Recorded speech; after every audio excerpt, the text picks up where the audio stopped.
તો હાલ મુખ્યમંત્રી પહોંચી ચૂક્યા છે સિવિલ હોસ્પિટલ। પરિસ્થિતિનો તાગ મેળવવાની અને સમીક્ષા કરવાની કોશિશ લગાતાર જારી છે। આ અંગે વધુ વાત કરવા માટે અમારા પોલિટિકલ એડિટર કિંજલ મિશ્રા જોડાઈ રહ્યા છે અમારી સાથે। કિંજલ, મુખ્યમંત્રી તાત્કાલિક સુરતથી અમદાવાદ પહોંચ્યા છે, સ્થિતિની સમીક્ષા કરી રહ્યા છે। લગાતાર તેઓ સુરતથી આ અપડેટ પણ મેળવી રહ્યા હતા। હાલ તેઓ પહોંચ્યા છે સિવિલ હોસ્પિટલ। जी बिल्कुल जणा जे दृश्यो बतावी रह्या छे सवारथी खूब ज दुखद दृश्यो छे ते पण सामे आवी रह्या छे।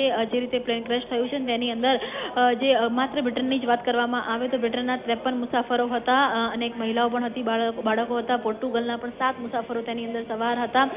પૂર્વ મુખ્યપ્રધાન વિજય રૂપાણી પણ આજ ફ્લાઇટમાં હોવાની વાત છે તે પણ આવી રહી છે અને કેનેડાના પણ મુસાફરો હતા। અને તમામની વચ્ચે જ્યારે પ્લેન ક્રેશ થયું છે ત્યારે જે હોસ્પિટલ પાસે જે બીજી મેડિકલ હોસ્પિટલ પાસે જે વિદ્યાર્થીઓ હતા તે પણ 20 વિદ્યાર્થીઓ પ્લેન ક્રેશમાં ઇન્જર્ડ થયા છે। પરિસ્થિતિ છે તે ખૂબ જ ભયાવહ છે। તમામની વચ્ચે મુખ્યપ્રધાન ભૂપેન્દ્ર પટેલ અને હર્ષ સંઘવી તે પણ સિવિલ હોસ્પિટલ પહોંચ્યા છે કે જ્યાં ટ્રોમા સેન્ટર પર કે જ્યાં અસરગ્રસ્તો છે તેને સારવાર આપવામાં આવી રહી છે ત્યાં પહોંચ્યા છે અને થોડી જ વારની અંદર જે બેઠક છે, રિવ્યુ છે તે પણ લેવાના છે।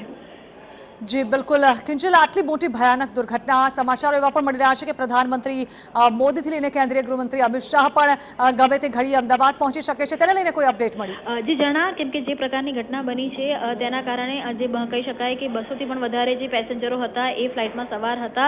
હજુ સુધી આ પેસેન્જરોની જે એક સત્તાવાર રીતે માહિતી નથી આવી રહી કે આખરે આ પેસેન્જરોમાંથી અસરગ્રસ્ત કેટલા છે અથવા આ પેસેન્જરોમાંથી નિધન કોનું થયું છે અને સમગ્ર જે રીતનું ફ્લાઇટ ક્રેશ થયું છે સૌથી મહત્વની બાબત જાણા કે આખરે ફ્લાઇટ ક્રેશ કેમ થયું તો એ પણ આખી જે બાબત છે તે બહાર નથી આવી રહી કેમ કે જે ક્રૂઝની અંદર જેટલા પણ ફ્લાઇટમાં સવાર હતા એ તમામ લોકોનો અત્યારે કોઈ જ પ્રકારનો અતોપતો નથી, કોઈ આઈડેન્ટિફિકેશન નથી થઈ રહ્યું।